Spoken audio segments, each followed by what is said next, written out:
Now live, CBS 3 Eyewitness News. Thank you, Bob. Good morning, everyone. Well, it's a busy morning for power crews trying to get the lights back on to thousands of customers. PECO Energy has 7,000 in the dark. Atlantic City Electric has more than 800 without power.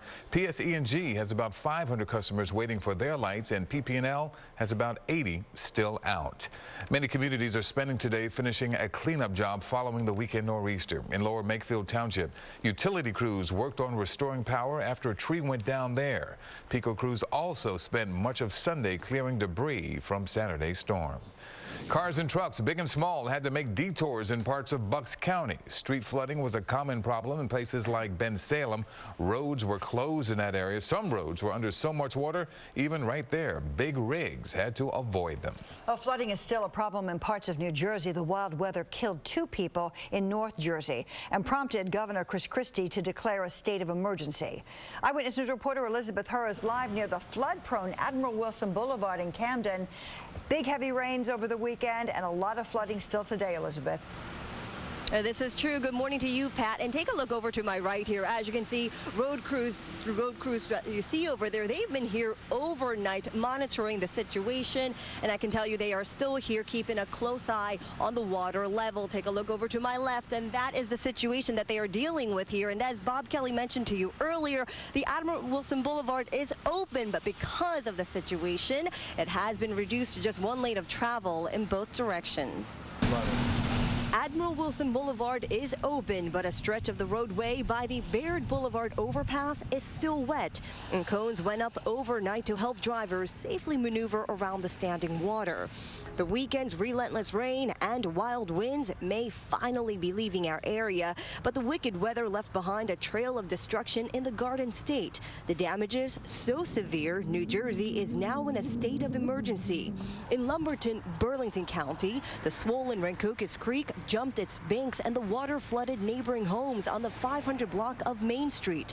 In Atco, Camden County, some streets remain submerged, leaving some people marooned, unable to leave their own homes. But the area dealing with the most damage, Atlantic City. We actually had 3 houses that collapsed, 2 partially and 1 totally. Well, I'll tell you, I lived here all my life, and I have never seen a thunderstorm like that. I could not get out of my vehicle. I was up on the Revell site, and it slid my car sideways. That's how bad it was. And once again, the damage is bad enough. The governor has declared a state of emergency here in New Jersey, which, among other things, allows officials to issue evacuation orders if necessary. That is the very latest from here live from Camden. I'm Elizabeth Herr, CBS 3 Eyewitness News. Elizabeth, thank you. And the severe weather turned deadly in parts of New York and New Jersey. 2 men were killed by a falling tree in Teaneck as they walked home from a local synagogue. The 50-foot tree snapped, crushing down and crashing down on the men and a black SUV. At least 6 deaths are being blamed on the weather across the northeast part of the country. Rising waters in Bound Brook, New Jersey, made streets look more like waterways, and the flooding took a toll on homes in the town as well.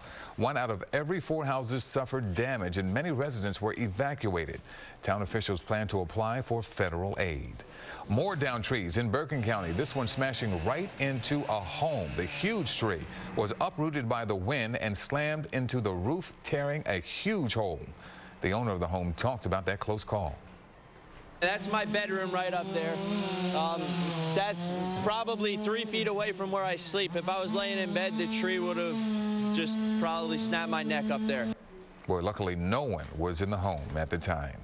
And the same story in Westchester County, New York. Take a look at the mess left behind here. Several trees were also ripped from the ground, some smashing into houses and power lines. Crews spent all yesterday trying to clean up after the storm. And we have continuing coverage of this wicked weather on our website. Log on to CBS3.com for all the latest video. You can also see photos of the storm damage, get updates on coastal flood advisories, and check out the latest forecast. A family in Delaware and police there do need your help this morning finding a man who is missing. 77-year-old Norbert Schneider was last seen yesterday morning at his residence in Newark, Delaware.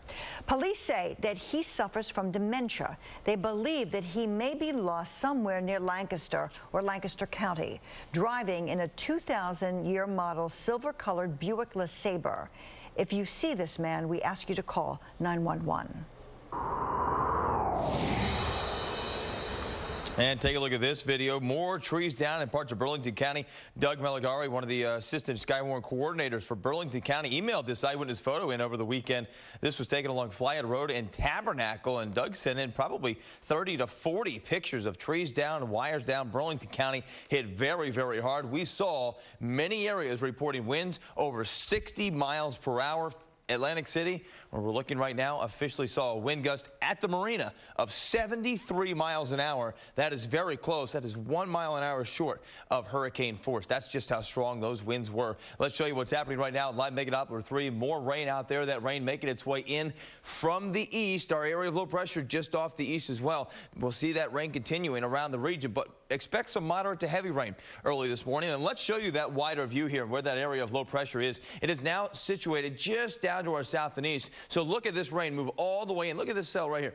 Right on down through parts of Baltimore. It came from Boston down to Baltimore. We're going to continue to see heavy rain, and what happens here as this continues to move in, we're going to see areas of heavy rain right around the Philadelphia area probably within the next hour or so. So if you're getting ready to head out, please be careful. Watch out on those roads. Give yourself a little bit of extra time. 43 in Philly right now, 43 in Trenton, 42 up towards the Allentown region. We are going to see a very cool day today. Temperatures are not going to be rising all that much, all because of that area of low pressure. Here's the good news, though.